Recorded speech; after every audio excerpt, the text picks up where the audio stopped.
नमस्कार साथियों, आपका स्वागत है। मैं हूं पीसी वर्मा और हम आज देखेंगे स्वतंत्र भारत में लोकतंत्र और राजनीतिक संस्थाओं की कार्यप्रणाली। तो हमने इसमें बहुत सारी चीज़ों को पहले देखा है कि किस प्रकार से पूरे देश का सिस्टम चलता था और किस प्रकार से बहुत सारे कार्य हुए। आज हम देखेंगे कि किस प्रकार से क्षेत्रीय भावनाएं जो हैं वो लोकतंत्र में अपनी जड़ें मजबूत कर गई थी। अर्थात लोकतंत्र की भावना जो है वो पूरे देश में बहुत हद तक फैल चुका है और इसका उदाहरण हमें समय समय पर देखने को मिलता है। कई परिस्थितियां आती हैं जिसमें हमें ये निश्चित तौर पे दिखाई देता है कि पूरा देश जो लोकतंत्र हमने अपनाया हुआ है वो लोकतंत्र बहुत हद तक प्रभावी है और समय समय पर इसके द्वारा अलग अलग स्थानों पर परिवर्तन देखने में आता है। तो आज हम देखेंगे कि किस प्रकार से जो क्षेत्रीय आकांक्षाओं का उभार है और सत्ता का विकेंद्रीकरण क्या होता है। तो चलिए देखते हैं। हमने पहले देखा कि लोकतंत्र में किस प्रकार से चुनाव हुए थे। जब 1952 में चुनाव हुआ था उसके बाद लगातार कई चुनावों तक कांग्रेस पार्टी जो है उसने बहुत हद तक पूरे देश में शासन किया, चूंकि कांग्रेस का वर्चस्व था उस समय पे और जो क्षेत्रीय दल थे वो भी उतने ज़्यादा फैले नहीं थे। देश जो था आज़ादी की दौड़ में लगा हुआ था, कोशिश ये की जा रही थी कि किसी भी प्रकार से आज़ादी मिल जाए। और जब 1947 में आज़ादी मिल गई तो उसके बाद देश पर शासन किस प्रकार से चलाया जाए, किस प्रकार से अपने नियमों को बनाया जाए। तो शुरुआत में तो कुछ हद तक जो कांग्रेस था उस पार्टी का पूरा शासन था तो उन्होंने बहुत सारे नियम बनाए। लेकिन क्या हुआ जब पंचवर्ष योजना आई और इसके साथ साथ ऐसे बहुत सारे क्षेत्र थे, जैसे पंजाब का क्षेत्र था, वहाँ पर देखने में ये आया कि विकास का कार्य तो हुआ लेकिन कुल मिलाकर जो सत्ता थी, एक तरह से सत्ता का जो केंद्र था उस समय पे, एक उदाहरण के लिए हम देखेंगे, या आप समझ सकते हैं कि ये पूरा भारत है। अब भारत में बहुत सारे राज्य हैं।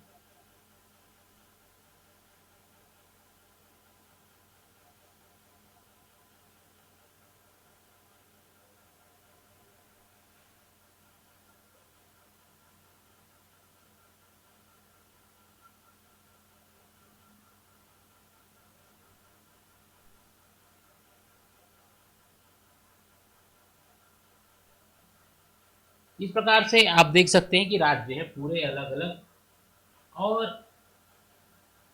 इन सबको मिला के बना है भारत।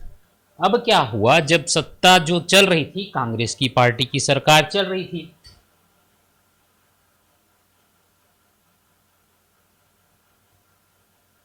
अब शुरुआत में तो जो हुआ कि कांग्रेस के अलावा कोई ऑप्शन किसी के पास नहीं था, तो सारा जो कार्यकलाप था पूरा चलता था, दिल्ली से ही सारे नियम बनाए जाते थे और वही नियम पूरे देश में चलते थे। लेकिन धीरे धीरे समय के साथ साथ अलग अलग जो क्षेत्र थे वहाँ पे उनकी अपनी परेशानियां थी, अपने हालात थे, तो उसके आधार पे वो निर्णय लेते थे। जो क्षेत्रीय लोग थे वहाँ पे, क्षेत्रीय नेता थे, वे अपना निर्णय लेते थे। इसी प्रकार से पंजाब जो है, आप जैसा कि जानते हैं कि पंजाब में बहुत सारे नदियों का प्रवाह होता है, हिमालय के आसपास लगा हुआ क्षेत्र है और वहाँ पे पानी की भरपूर मात्रा है, बहुत भरपूर मात्रा में उत्पादन होता है। अब यदि पूरे जैसे जो नियम राजस्थान में है, मध्य प्रदेश में है, बिहार में है, अगर ऐसा ही नियम यहाँ पे भी चलेगा तो वो संभव नहीं, क्योंकि हर राज्य की परिस्थिति अलग है, हालात अलग हैं और लोगों का साथ में जो काम करने का तरीका है वो भी अलग होता है। तो ये कंडीशन आया पंजाब में। चूंकि अभी क्या हुआ था 1970 के बाद,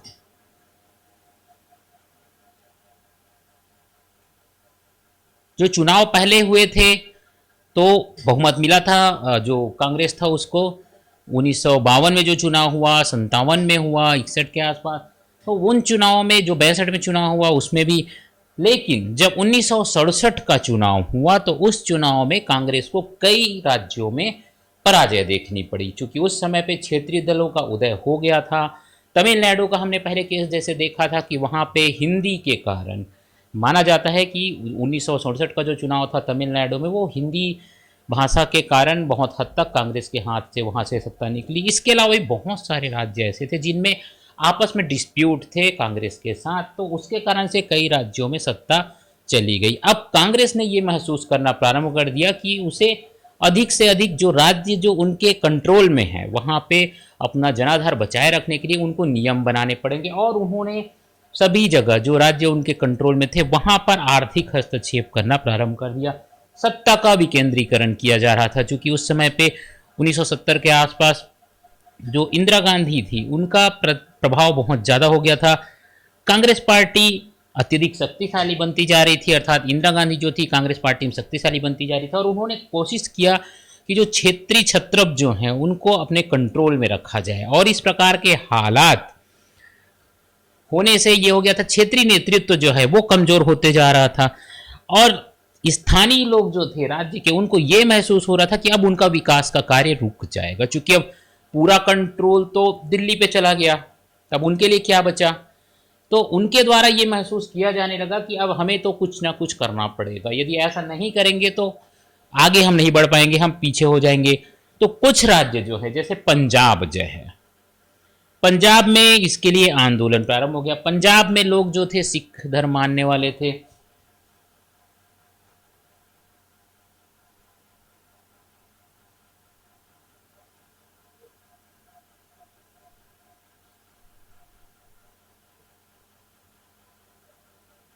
सिख धर्म को मानते थे, और वो जो लोग थे स्वतंत्रता के बाद उन्हें लगता था, चूंकि उनका ये विचार था और ये बहुत हद तक देखा भी गया कि सेना में सिख लोगों का बहुत ही स्थान है, साथ ही साथ वो लोग बहुत ही ज़्यादा अधिकार की आवश्यकता उन्होंने मांग की हुई थी। संविधान में, क्योंकि संविधान पूरे देश के लिए एक समान लागू हुआ था, तो उनकी ये मांग थी। कुल मिलाकर जो मांगे थी, अर्थात हरित क्रांति जब हुई थी, पहले हमने देखा था जो पंचवर्षीय योजना थी, प्रारंभ में जो पहली पंचवर्षीय योजना थी इसमें हरित क्रांति का उल्लेख किया गया था।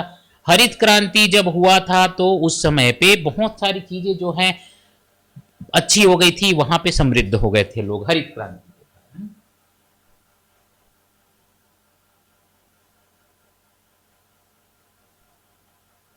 हरित क्रांति का उद्देश्य ही था कि अधिक से अधिक कृषि उपज को बढ़ाना, कृषि के लिए चावल, दाल, तिलहन, गेहूं, ये सारी चीजें जैसे आप जानते हैं बच्चों की खेत में जो चीजें उगती है उसे हम कृषि उत्पाद कहते हैं, और वो जो कृषि उत्पाद है उसको हरित क्रांति के द्वारा बहुत बढ़ा दिया गया था। अब उत्पादन तो हो रहा था, विकास के मौके मिल भी रहे थे, लेकिन यहाँ पे राजनीतिक स्वायत्ता नहीं थी।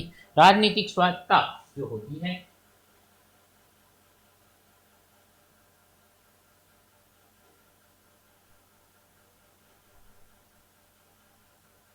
अब आप कितना भी उत्पादन कर लो, लेकिन यदि आपके पास इसकी अथॉरिटी नहीं है कि आप उसका उपयोग क्या करेंगे अपने हित के लिए और अपने आगे बढ़ने के लिए, तो फिर परेशानी है।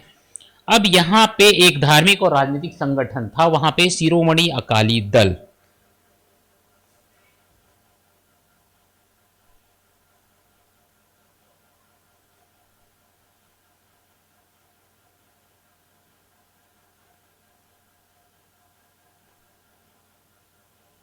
तो उनको आपस में एकत्र होने के लिए जो क्षेत्रीय मुद्दे थे उनको उन्होंने वहां पे उसको उठाया, और उन्होंने कुछ मांगे जो कि जो मांग पंजाब में लोगों की हो रही थी वही मांगे जो शिरोमणि अकाली दल है आंदोलन का नेतृत्व किया था, तो कुछ खास मांगे थी उनकी। कि सबसे पहली बात थी कि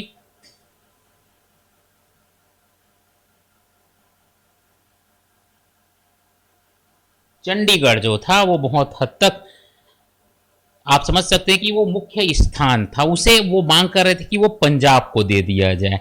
तो इसके लिए विवादित था कि पंजाब को दिया जाए कि दूसरे स्थान को दिया जाए। तो चंडीगढ़ के लिए मांग पंजाब की ओर से की जा रही थी कि चंडीगढ़ उसे दे दिया जाए। इसके अलावा संविधान में संशोधन कर अधिक अधिकार की मांग कर रहे थे।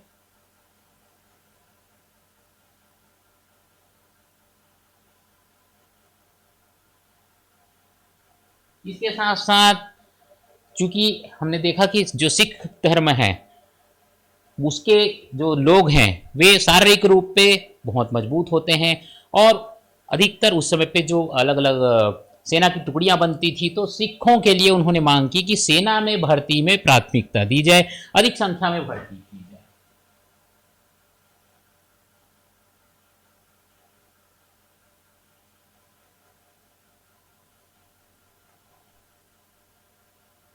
क्योंकि ये इस हिसाब से बना था कि जो भर्तियां होती थी वो समान रूप से सभी राज्यों से की जाती थी, लेकिन इनकी मांग थी कि इन्हें अधिक रूप से भर्ती किया जाए। साथ ही साथ भाखड़ा नंगल डैम जो है वहां से अधिक पानी।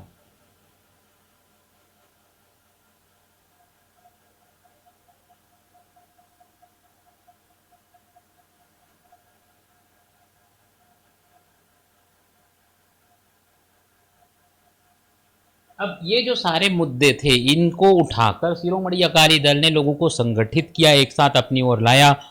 1978 में इन्होंने आनंदपुर साहब प्रस्ताव पारित किया जिसमें इन सभी चीज़ों की मांग की गई। साथ ही साथ मुख्य जो दो मांगे थी इनको उन्होंने जोर शोर से उठाया कि सिखों का वर्चस्व स्थापित करने के लिए और सिख राष्ट्र की बात हुई। और एक तरह से ये रास्ता जो है वो एक साथ न रहकर दूसरी ओर चला जा रहा था, जिस तरह से आप समझ सकते हैं कि अलगाववाद की ओर चला जा रहा था, अलग राष्ट्र की मांग उठने लगी थी। तो ये जो मांग उठने लगी इसके साथ साथ बहुत सा आंदोलन भी प्रारंभ हो गया और आंदोलन समय के साथ साथ और भी ज़्यादा उग्र होते गया, जिसमें अलग स्टेप्स लगाए गए। शुरुआत में तो धरना प्रदर्शन तक सीमित रहता था मामला, लेकिन बाद में जो मामला था वो उससे भी आगे बढ़ गया और जो मांग है वो धीरे धीरे रेल रोको आंदोलन, धरना प्रदर्शन और इस तरह की चीज़ों की ओर चला गया। और जब इस तरह की चीज़ों की ओर चला गया तो फिर आए दिन उदारवादी सिखों पर हमले भी होने लगे। अब ये हमले जो हैं एक तरह से ये हिंसक होने लग गए। जो 1978 में भिंडरवाले ने आतंकवादी गतिविधियां शुरू की, जो उनके नेता थे वो, और साथ ही साथ स्वर्ण मंदिर को किलाबंदी करके घेर लिया। अब ये जो मांग था उन्होंने स्वतंत्र खालिस्तान की मांग करना प्रारंभ कर दी। खालिस्तान जो है अलग से राष्ट्र बनाने के लिए मांग हो रही थी। साथ ही साथ हमले भी होने लग गए। अब सरकार को भी ये लगने लग गया कि कहीं ना कहीं से इनको सहयोग मिल रहा है, हो सकता है, क्योंकि ये वो समय था जबकि पाकिस्तान और को बांग्लादेश बन गया था पाकिस्तान को तोड़ के। अब ये लगने लगा कि हो सकता है पाकिस्तान इसमें दखल दे रहा है, लोगों को प्रभावित कर रहा है, इस तरह की एक एटमॉस्फेयर बन गया था। और इसके बाद फिर बाद में 1984 में इंदिरा गांधी ने सेना का प्रयोग किया और सेना के सहायता से स्वर्ण मंदिर की किलेबंदी को खत्म किया, उसको मुक्त कराया, अलगाववादियों पर काबू पाया, जिसमें 500 से अधिक लोग मारे गए स्वर्ण मंदिर में। जो कि जो सिखों का, हमने पहले देखा, सिखों का धर्म जो है उनके लिए जो उनका स्थान है, अर्थात जो उनका मंदिर है, एक तरह से आप समझ सकते हैं स्वर्ण मंदिर जो है जिसमें वो अपना धार्मिक क्रियाकलाप करते हैं। तब इनको ये महसूस हुआ कि जो इंदिरा गांधी का कार्य है, अर्थात वहां पे उन्होंने सेना का प्रवेश करा दिया, इसे ऑपरेशन ब्लू स्टार का नाम दिया गया। और सिखों को यह महसूस होने लगा कि सरकार ने उनके सबसे बड़े धार्मिक स्थल को अपवित्र कर दिया, इस प्रकार की बातें आई। और फिर इसी के कारण कहा जाता है, माना जाता है कि इंदिरा गांधी की हत्या की प्रतिक्रिया में देश के अनेक भागों में सिख विरोधी दंगे हुए। लोगों को ये लगने लगा था कि चूंकि ये सब काम हुआ इसी कारण उनकी हत्या की गई है। और इसके बाद फिर 1984 में राजीव गांधी प्रधानमंत्री बने और फिर उसके बाद जब आम चुनाव हुए तो चूंकि उस समय एक लहर चल रही थी तो कांग्रेस को भारी बहुमत से विजय मिली। और इसके बाद राजीव गांधी ने 1985 में अकाली दल के साथ, शिरोमणि अकाली दल जो है उनके साथ एक समझौता किया जिसे राजीव लोंगोवाल समझौता कहा जाता है।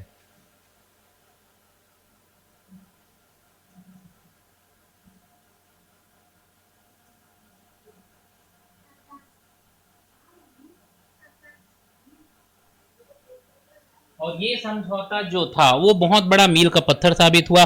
इसके बाद इस समझौते के तहत पंजाब को चंडीगढ़ को देने की बातों पर विचार करने की बात की गई। साथ ही साथ पंजाब में चुनाव भी कराया गया जिसमें अकाली दल जीत कर आई। इसके बाद फिर पंजाब में चुनाव भी कराया गया जिसमें अकाली दल को बहुमत मिला और वो जीतकर सरकार बना पाई।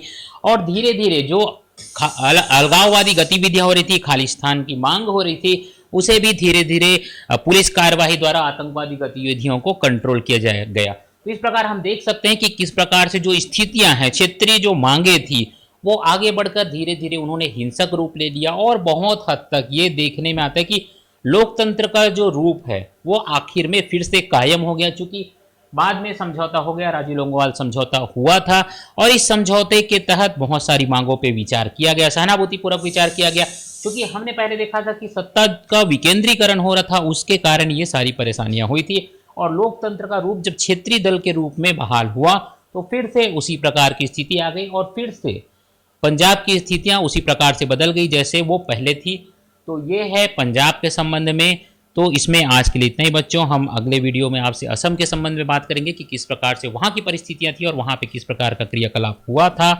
तो आपसे अनुरोध है कि हमारे वीडियो को अवश्य लाइक करिए, साथ ही साथ चैनल को जरूर सब्सक्राइब करिए, जिसका लिंक इस वीडियो के नीचे दिया गया है। आप हमारे साथ जुड़ने के लिए सब्सक्राइब बटन पर क्लिक करेंगे, जिससे आप हमसे जुड़ जाएंगे और हम इसी प्रकार आपको जानकारियाँ देंगे जो आपसे जुड़ी है, आपके काम की है। तो आज के लिए इतना ही बच्चों। मैं पीसी वर्मा आपसे विदा लेता हूँ। धन्यवाद, नमस्कार।